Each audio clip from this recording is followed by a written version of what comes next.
What's going on, you guys? Welcome back finally to a Benz'n On a Budget update. We're finally back in the trenches with the 190E, and I'm looking forward to updating you guys on all that has gone on behind the scenes while we've been away from this project. We've got so much to cover and also a good amount of stuff to install in today's episode, so I hope you guys stick around. We'll walk through it little by little, one by one, see where we get to, see how much progress we can make.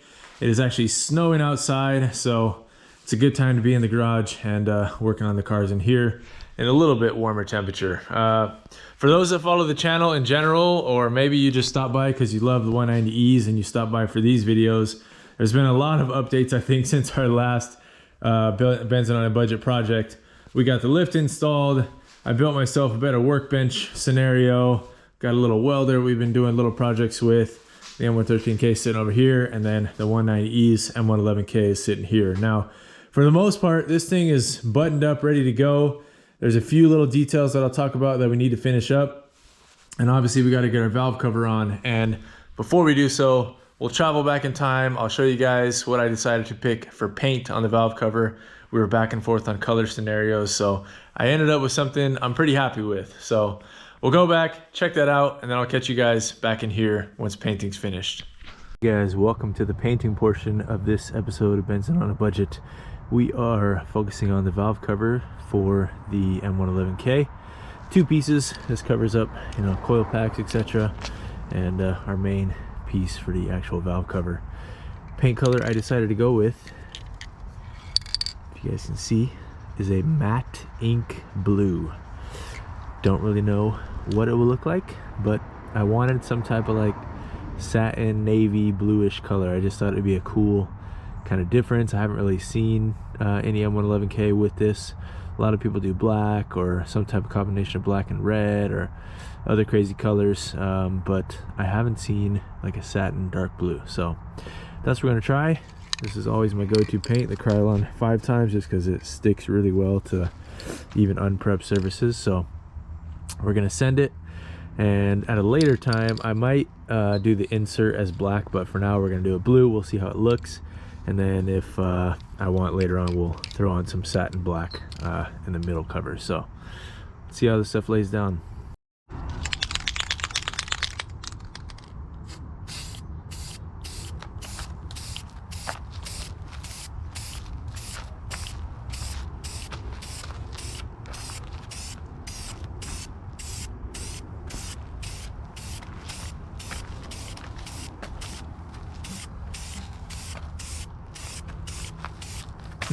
Much lighter than I expected it to be. I thought it was gonna be a lot darker, to be honest.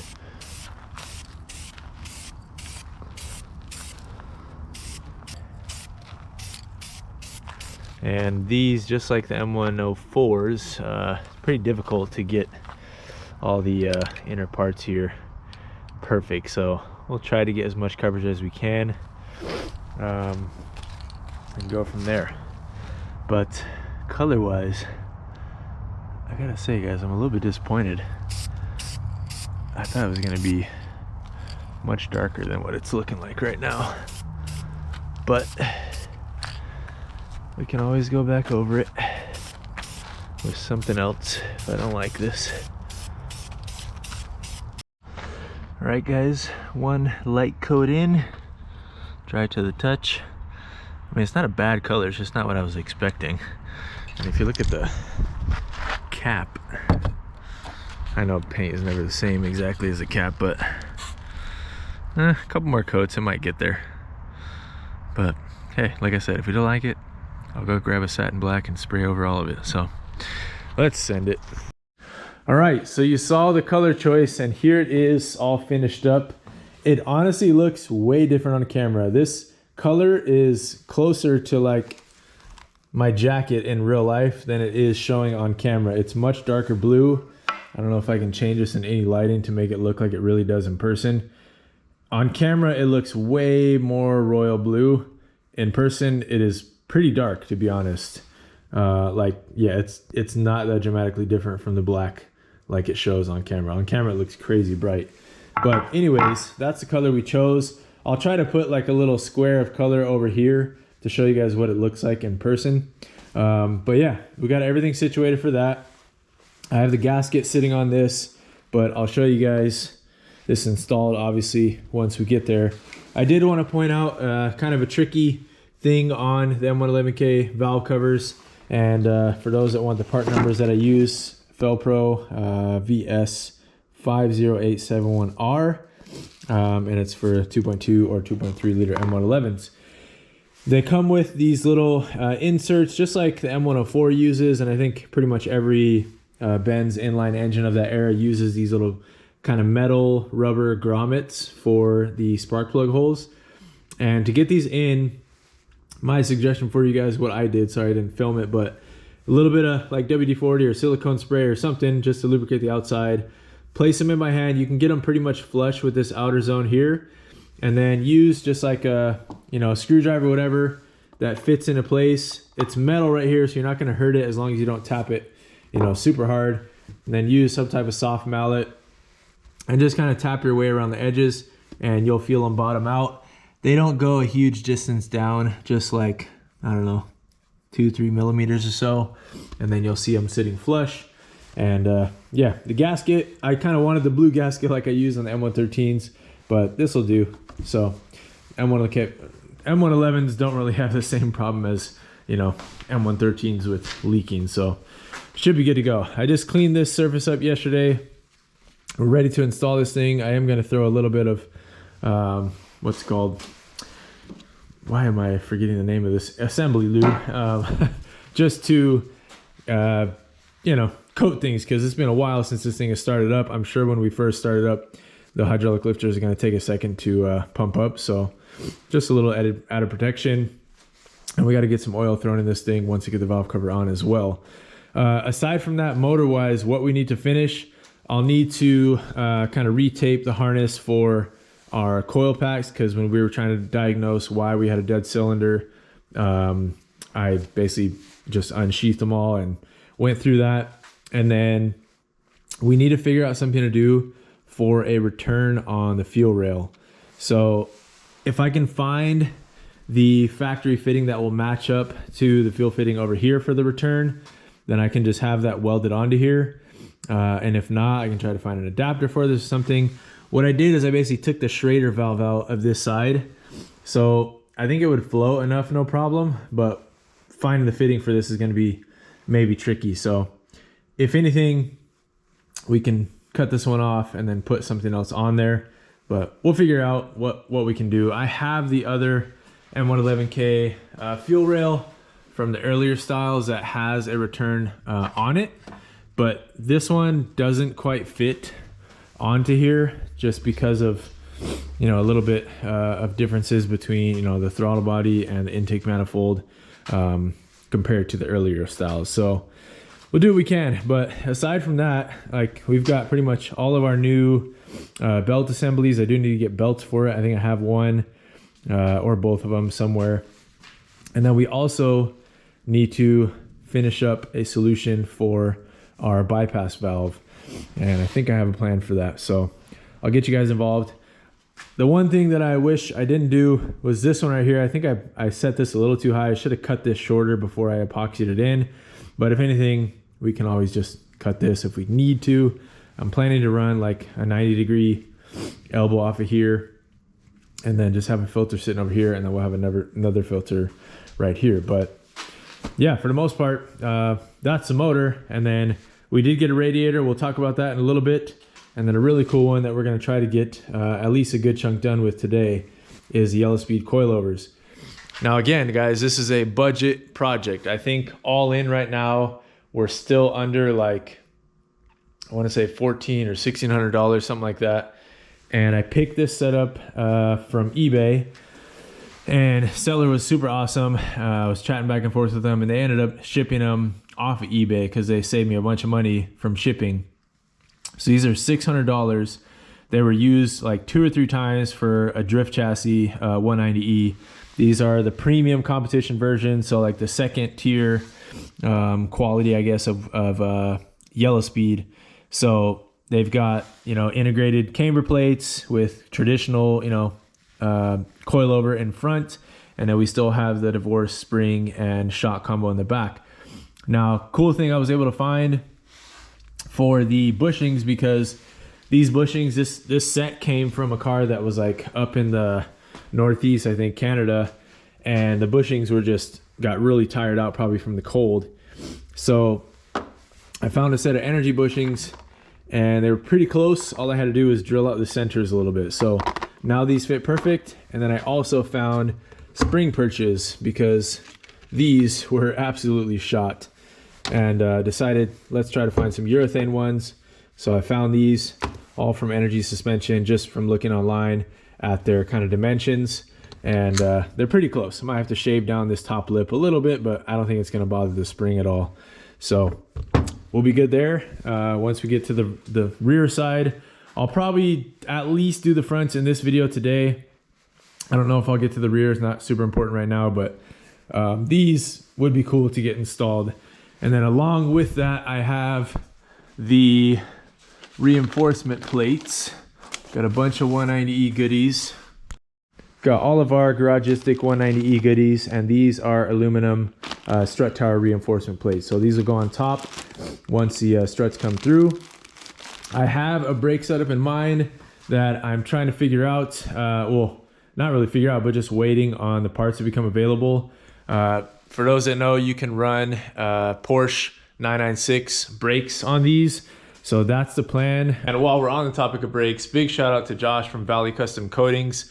He's the one that's been helping me figure out kind of what would work for brake setups, and he's actually producing some adapter brackets that will be available for these and 124s, etc. So really cool possibilities with that, and some really like good, affordable big brake options for these chassis. So that's what we're planning on. Like I said, just waiting for a few parts to become available. Aside from that though, I'm pretty freezing right now because it's snowing outside, like I said, and I think it's best that we just start kind of putting stuff together while we're here so I can get some warmth in me, and we'll just kind of let the video go where it goes. I'm just happy to be back working on this thing, making a video, and I know you guys have been asking about it a bunch, so let's get into it.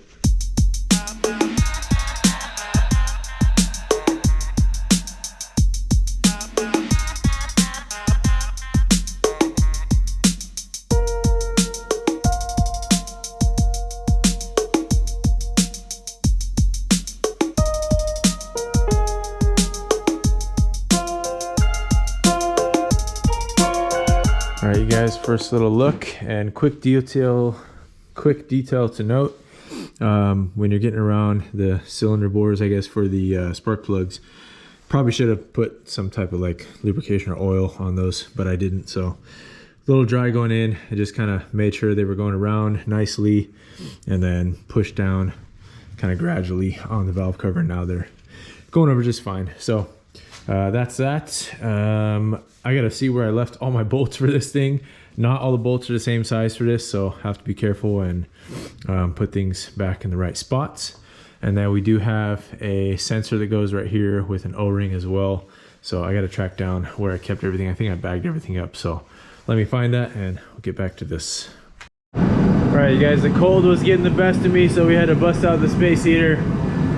Got everything situated. There's only 2 different length bolts for these. Sorry, it's hard to hear me right now, I know, but shorter ones, longer ones. Shorter ones go 3 here, 1 back here, longer ones here, here, and then this side as well. All right, zip these down and then we'll start moving on. All right, guys, it's about 30 degree warmers in here.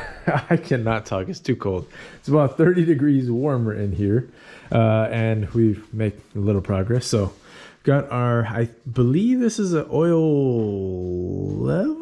No, I don't know what this is. I don't know what this is, guys. Tell me what sensor this is.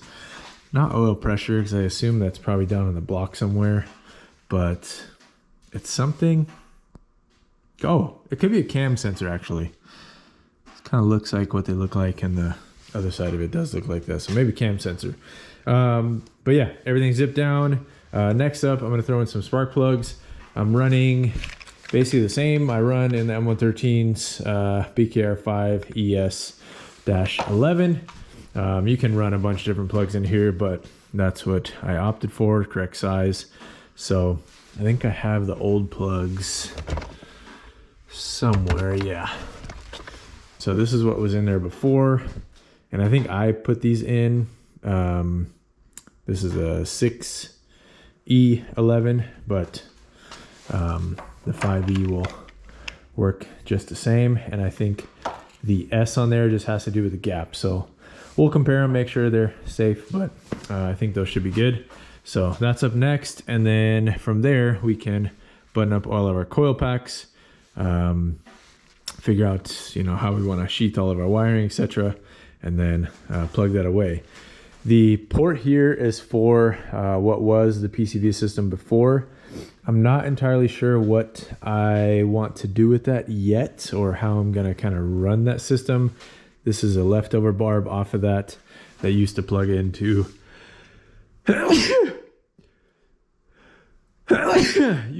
here, but we're not running that whole setup over there anymore. So yeah, we'll figure out what we need to do with this. Either I, you know, tie these two together with a catch can in between or something like that, or have a breather on this and then just plug this off wherever that leads to. I'm not sure where it leads to exactly, but anyways, we'll figure something out with that and keep going. All right, you guys, I did check these. Gap is exactly the same. Length is exactly the same. So favorite trick in the book, use some type of 3/8 silicone hose to guide them in, and then slowly spin them in by hand. And when they bottom out, hose easily pops off. All right, you guys, well, I still got some things to sort out with the wiring, so I've kind of left that alone for now. I don't really know how much of this we're actually going to end up using. So realistically, this whole sheathing is going to come off, and I'll be kind of splicing and changing things where I need to. But this is kind of what things will look like. This is not anchored down all the way, so it's not flush with this. But yeah, got coil pack sitting in here, ready to go. Spark plugs installed.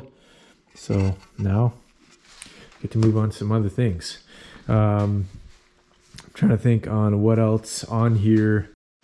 And then the last kind of bigger thing to figure out, I guess, with the bypass valve, like I said, guys, this is just sandwich on here with a coupler. And then people do all kinds of things. You can block these off if you want to. You have to either remove the butterfly plate or shave it down, but I'm not interested in doing that. I want to keep it retained. I like having a bypass valve on the superchargers, whether it's a tiny little thing like this or on the M113Ks. I think it's important to retain. So what I'm going to do, maybe with my either welding skills, quote unquote, or epoxy skills, I'll just cut out a plate and cut out the center of it. And that way I can, you know, either something, probably weld a little piece of steel and then a little tube coming off of there. And that way we can install a little coupler and a filter. So I think that's probably the easiest bet. So I'll try to see if there's something out there that will fit this. Otherwise, we'll just custom make something, but relatively easy thing to do. I'll probably get a new coupler for this as well and clean this thing up. Obviously, I never cleaned it up. So that is, for the most part, one of the last little pieces to solve on this thing. And then, like I said, with the catch can, where is that line running exactly? I think it goes all the way below. It was somewhere behind, I think, the engine arm or something. So I just left it in place because I didn't know if we were going to need to, you know, keep it installed to somehow use the PCV system or whatever. I'm not really sure how the system worked entirely. It's kind of a weird little setup. It has like this bigger one going off into the valve cover, and then the smaller one that's plugged into that.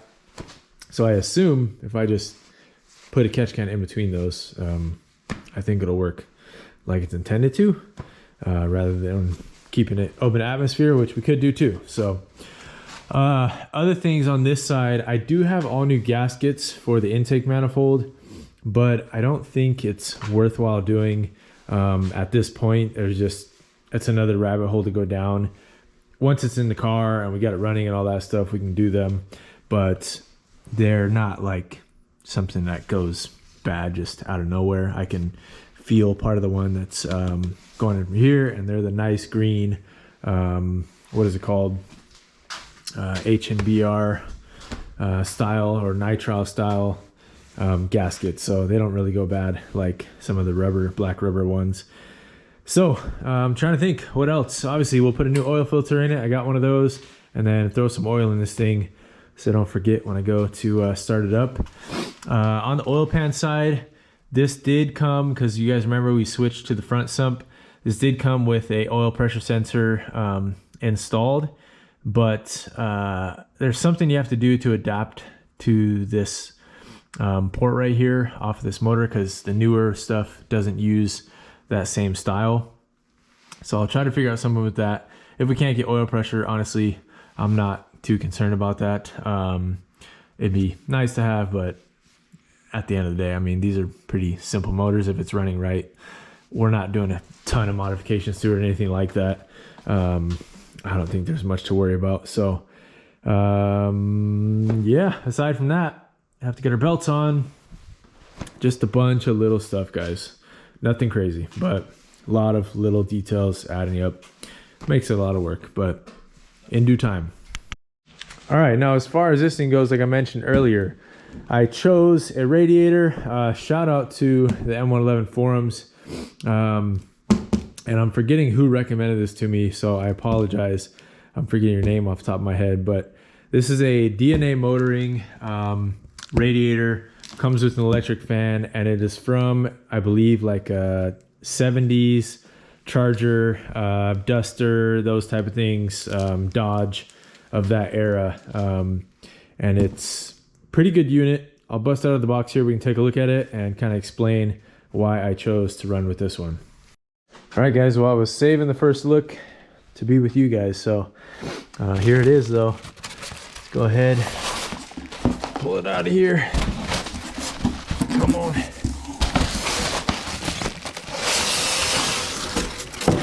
There we go. All right. Lay this down. All right. So here we go.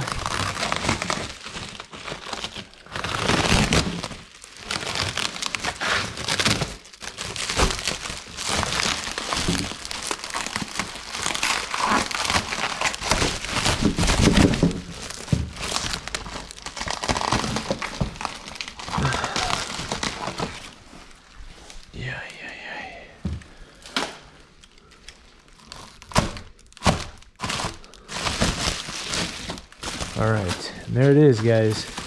So a couple things to point out why I chose this. A, size wise, it's like perfect fit for the space we have. I think we are gonna have to do a little bit of modification to either supports over here or something involved in the front that we'll have to cut off a little bit, but I'm not worried about it. Like maybe have to move the horn section and stuff, but nothing major from what I saw people using this. And then the other two things, the inlets and outlets in the perfect spot for the M111.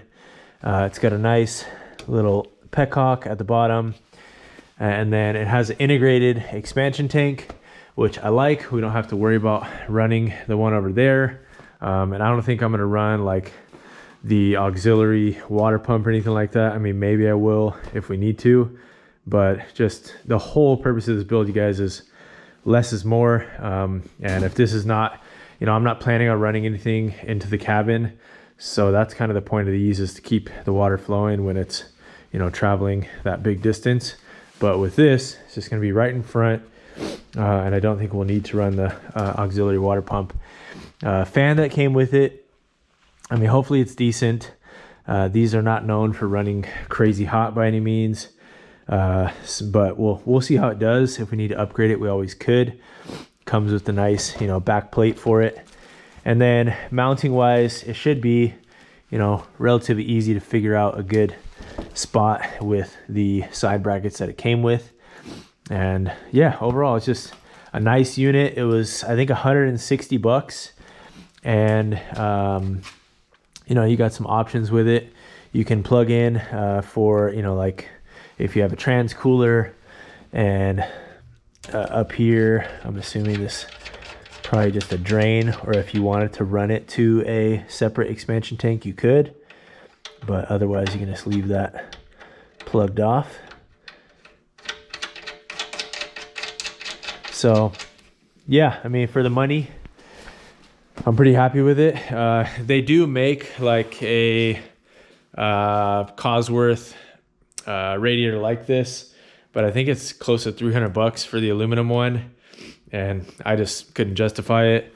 Especially, like I said, I like that it has the integrated expansion tank and the cap on there and everything with the breather. So yeah, I think it'll work for us just fine. The people that ran these from the M111K forums on Facebook had really good success. So we'll be able to figure something out with it, but that's another piece into the mix. I don't know when we'll get that fitted up, probably after the motor is in. That's going to make the most sense realistically. We'll probably test fit it, get it kind of situated before that, so we got space to work with, but I won't install it obviously until after the motor's in. Just one less thing to jump over when we're plugging the motor in. But yeah, now as far as the chassis goes in this whole monstrosity, that's really like the biggest thing that has kind of, in all honesty, kept me procrastinating on this project. It's intimidating. I've never done anything like this, you guys. I've never swapped an entire drivetrain into another chassis. So that's a part at the beginning of the video that I was talking about where, you know, I felt like I bit off more than I could chew in the time frame that I was thinking in my head I was going to have this done. It wasn't going to happen. Maybe if we didn't have the move and all that stuff that came out of nowhere, probably would have had a lot more progress by now. But at the same time, it's just, this is all brand new to me, and I didn't give myself a realistic timeline to do this. So I kind of took my foot off the gas, you know, reevaluated things, and I'm much more okay with just taking my time with this project. I'm not going to get caught up in the YouTube style of things, like the YouTube frenzy of just trying to pump out videos of it and all that stuff, because we got plenty of this stuff to go around. There's never ending projects with all the cars. So I don't need to like force feed this by any means. I felt like the pressure a little bit, you know, because I have sponsors involved in this car. And from that standpoint, I was like, man, I'm not meeting the time frame that I was aiming for with this. And, you know, I felt like I was letting people down with that, but they're all cool with it. And I think the outside world that's close to me within the car community maybe knew that like my predicted dates were maybe not accurate, but you know, it showed some belief in me, I guess. So they never said anything about it, but since then has been very supportive, and I don't feel like I need to rush at all. So I have kind of a plan with this. Most of this is not going to be around. There's a ton of this that's going to be gone, which is why it's kind of just hanging out to the side here. We're not going to be running the stock ABS anymore. I have been talking to Chase Bays to figure out if there is a known brake booster delete of theirs that will work with 190E. I think there probably is. There's got to be somebody out there that's used one of their kind of universal kits and made it work for a 201 at this point. So that's the plan. We're basically going to do brake booster delete and redo all the lines, or, you know, reuse what we can, but redo with the brake booster and just make it all work, make it all fresh. And that way, you know, we can have kind of a race car style system that will still work really well, still be, you know, efficient and good pedal feel. Won't have ABS, but that's okay for a car like this, for the build that I have in mind with this. It's all about lightweight and just really being in tune with the car. Nothing crazy horsepower wise, 200 horsepower, but in a light chassis with not too many creature comforts, not too many nannies, and just be able to drive for fun, spirited, and enjoy it. So that's the plan with it. I'm trying to think of what else while we're in here. Oh, I have been talking to H&R. I found the sway bars that are used for these cars, but they were insanely expensive. It was like $800 for the pair, which is just blasphemy in my opinion. I know White Line also makes some, so I got to get in touch with them and see if we can get at least front and rear bar for this thing at some point. It's not dire by any means. I mean, these will work. The back one is really skinny on these, so I would like to do the back. And then I think there might be a factory upgrade that works for something like this. You guys let me know if you know of something, or if you have any recommendations for sway bars. Please drop it in the comments, because ain't no way I'm spending $800 on a set of sway bars for this car. So, but yeah, guys, of course, you know, a lot of stuff to go. We've got the interior really put together, which I'm really, you know, happy about. I'm glad we kind of rallied and did that back in like September, October, whenever that was. Got all the interior freshened up, all converted to black with the Sparkos and the carbon fiber door panels, carbon fiber mirrors on the outside. Like, we've made a lot of progress on this car. It's just been slow and not in the timeline that I thought it was going to happen. But that said, I think we're going to end up with a much better quality end result. You know, I shelled out the money for these. It was like $400 if I wanted to do the Bilstein B8s with iBox spring combos, which is like my favorite combo. But I really like the fact that with these, I don't have to worry about running the rubber shock mounts anymore. I don't like those on the 124 and 201s because they just get worn out, and I just feel like it's kind of, I don't know, not my design that I would choose. So with these, really cool, and these are going to be much more performance oriented. I'll be able to drive it hard and still click them down for comfort too. So yeah, I just think we're going to end up with a really, really cool car in the end. It's just taking a lot longer. So just like me talking right now. So I'll stop talking and get back to it. I think the plan is I'm going to take a break right now. For you guys, it'll be like 5 seconds. Let's come out back here tonight and get at least the front coilovers installed. And I'm really excited too, because I haven't even taken the wheels off this car yet. So it'll give us a good chance to take a look at what's there suspension wise. I do have a bunch of polyurethane bushings from Garagistic that will be running. I think I have subframe bushings from them as well. So there's a lot to go with this car. A lot of stuff still left to go. Enough yapping. I'll catch you guys back here shortly when I've got things organized and ready to tackle the front suspension. All right, guys. Well, remember those last clips where I was just talking? Feels like it was like a week ago. I think it was.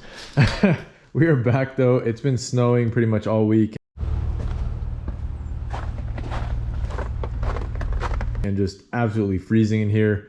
I just didn't feel like bearing through it. Sorry for the people that live in much colder weather than I, but you know, I was snuggled up inside watching shows and doing internet business and stuff instead of doing the physical labor on the cars. So we're gonna get to it though. I'm gonna get the front coilovers on. I'll probably wait to do the rears. I don't even know if I'll include it in this video or not, just because I'm gonna have to move some stuff and have the garage open. And even though it's warmed up a little bit, it's like still 35 degrees, and I don't want to have the door open while I'm working, especially at night. So maybe if I'll get a chance, we'll throw them in this video, but most likely not. So let's start with the fronts. Should be fairly easy, but I haven't taken the wheels off of this car or anything yet. So let me get things organized, get some space to actually work, and then we'll get to it.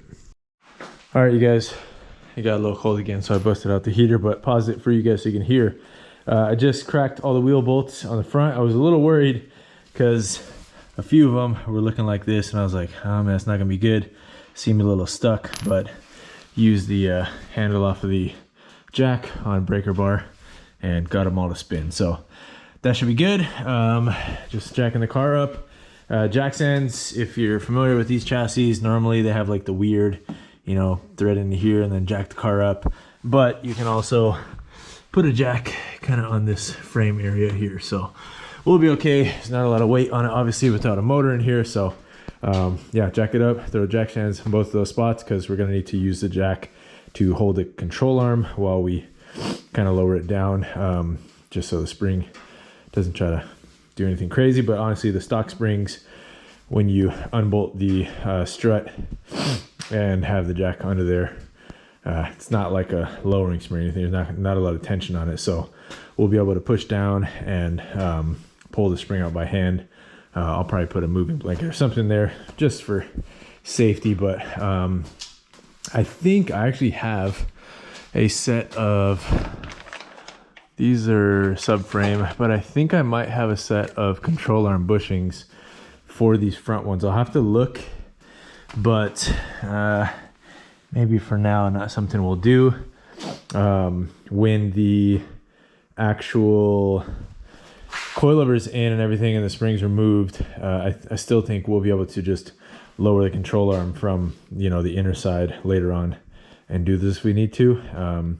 But realistically, I don't know. We could do like all new control arms. That way we get new ball joints with them.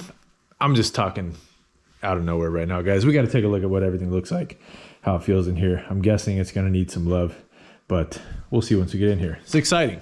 First time pulling a wheel off on the 190E, and just to be working on it again. I'm excited. All right, guys, car's jacked up. Let's go ahead. Oh, come on now. And zip these off.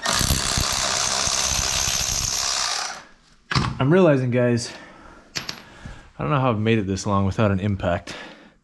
I mean, I have my tiny Bosch ones, but we need a real impact. So probably gonna pick up Milwaukee. I thought about getting the Hyper Tough ones from Walmart because they're pretty good, honestly, like for what you get. Yeah.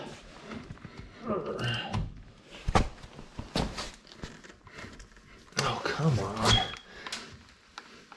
Damn it. Telling me I forgot one. Forgot to break one loose. All right, let me try on that. But as I was saying, the Hyper Tough one's pretty good, to be honest, for what you pay for. But then I'm gonna have, like, I got Bosch stuff, I got Milwaukee stuff, and then to add another into the mix. I just don't want a bunch of different chargers around. I already have a few Milwaukee things. I have a couple of M18 batteries. I have the smaller M12 batteries, so it's probably just better bite the bullet. I only need like one or two to start for now. I can get a 3/8 1.5 inch and I'll be good. So yeah, probably just do that. But anyways, let me try to get this off.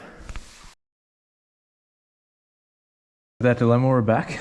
Just dropped the car down and raised it back up so we can crack that wheel loose. If I had one of those impacts like I was just talking about, probably could have zipped it off without lowering the car back down. But anyways,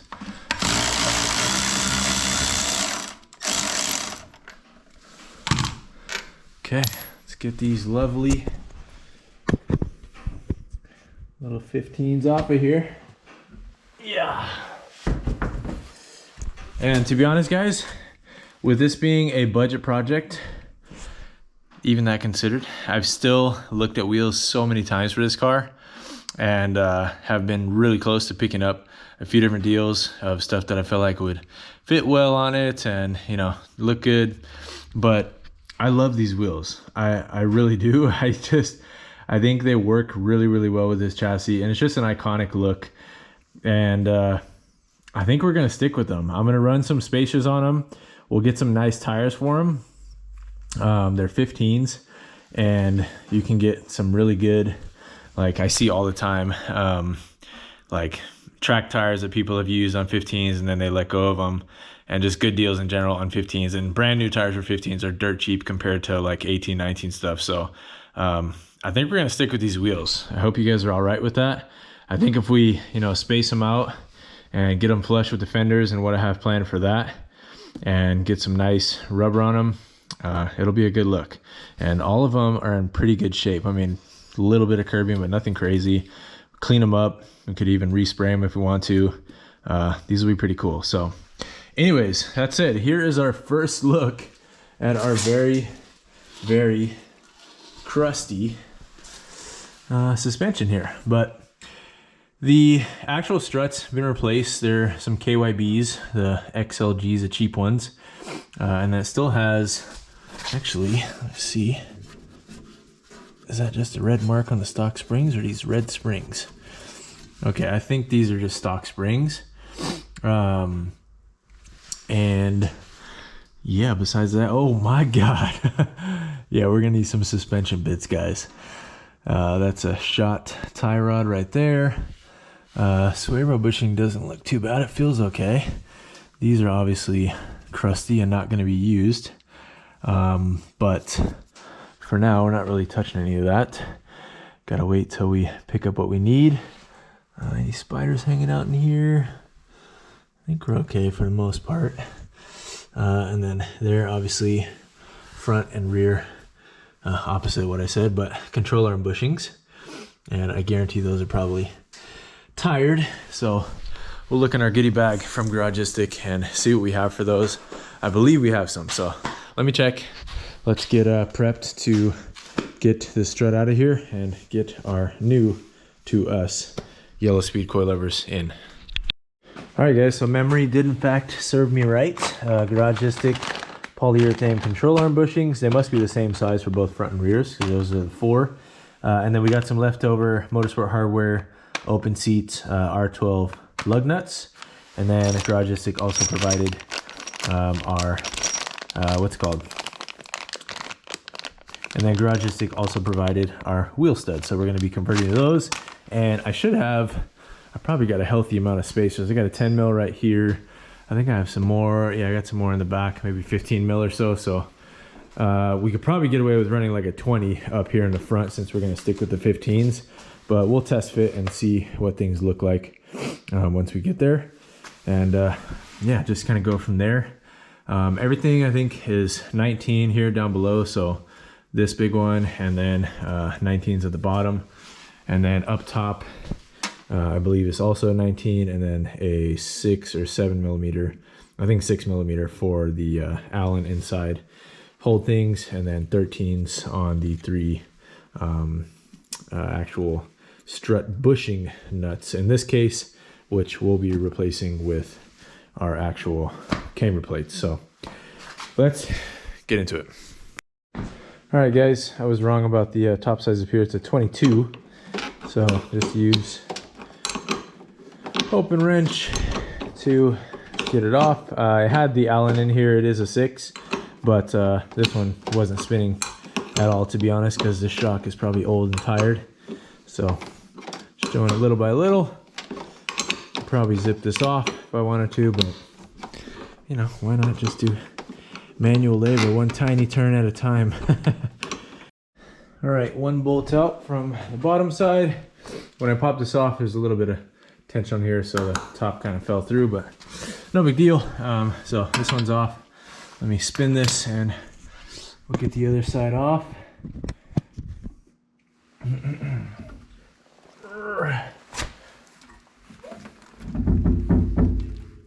Oh. Definitely a little stiff. Yeah,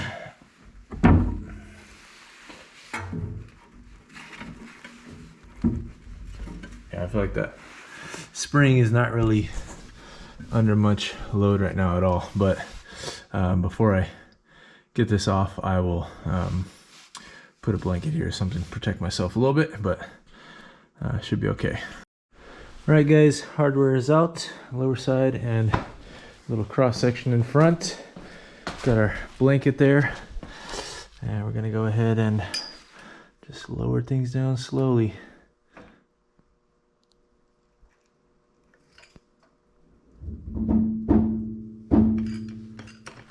Okay.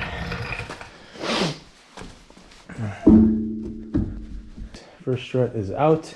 I went ahead and undid the sway bars. I think that was a little too much tension for the control arm to lower enough on the outside for me to have enough room to get the spring. So purely for educational purposes, we're doing this kind of the sketchy way, but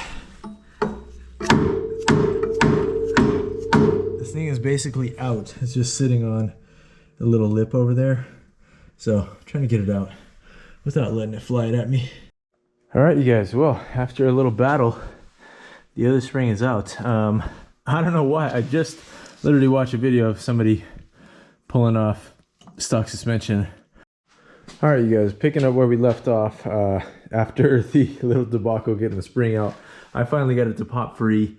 Wasn't like deadly or anything. It just definitely was not compressed enough to want to grab it out like I've seen other people do in other videos. So I don't know. You guys tell me if you know the 190E spring specs.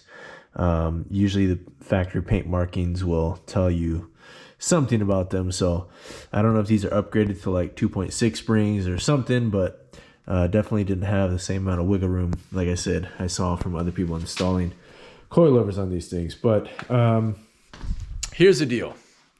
We're going to cut this video a little short because I've decided to pause things in order to order parts for this thing, because I want to do everything right while we're in here the first time. So I ordered tie rod ends, inner and outer, or the whole assembly, ball joints, and what else did I order? Center drag link.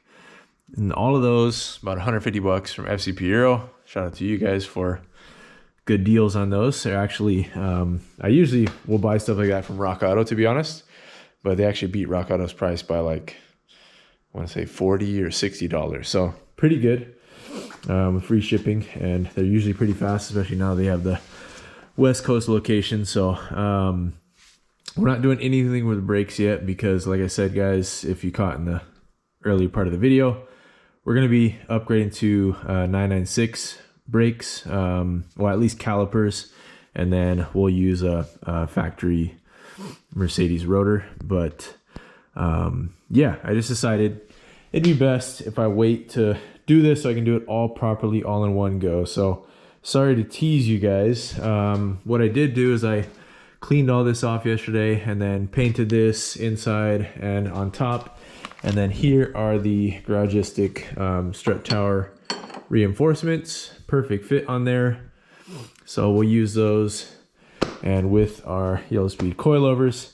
And thanks to the shape of those, now I know it's supposed to go that way. Basically that kind of flatter side will sit up here, and yeah, that's it. So sorry to disappoint you guys. I expected I was going to get more done with this video, but with the snow and whatever else, I guess I was a little underprepared, but we still made strides. And you know, I'm happy to see this thing looking like kind of a complete engine again. And this thing obviously still a long ways to go, but all of these little things, little by little, will add up and accumulate into a car that I'm really happy with in the end, and still was sticking to a pretty good budget. So this is kind of the big procrastination factor left to go on this thing. I've been waiting to do the kind of whole cleaning and rust repair and painting inside of this area, just because, like I said, it's been so cold that I don't want to, when I do the rust repair, you have to let it soak in, then you have to spray it off, and I don't want to do that when it's freezing, obviously. So wouldn't be a good thing. It'd take forever too. So we're gonna wait on that. Other things I need to update you guys on before we go, I think we're good for the most part. Yeah, that's really next in line is all this stuff. And I know it might be weird, like, why are we doing suspension stuff before the motor's even in? Well, truth be told, these are just too good of a deal to pass up, and I figured, I know we need suspension for sure, judging by how these things looked and how crusty they were. So we went for it. That's really the simplest answer for you guys. So it's a little bit backwards. Obviously, I'd like to have that thing in here before this, but you know, we got time to spare, so we went with this route, and that's it. So I hope you guys are happy. The 190E is back in a video. It's been a while between now and what was episode 10. So episode 11, Benz'n On a Budget, in the books.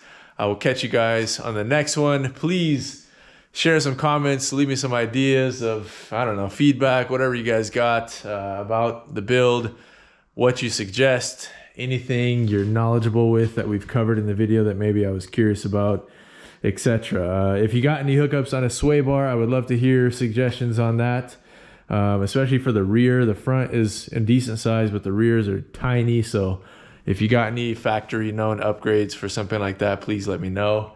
And any brake suggestions too, you guys can throw them at me. I haven't bought the stuff for the 996 calipers yet, but we're planning to. So let me know if you guys got a different route you think I should take. Keep it in the budget and have something cool in return. So that's it, guys. See you on the next one. Peace.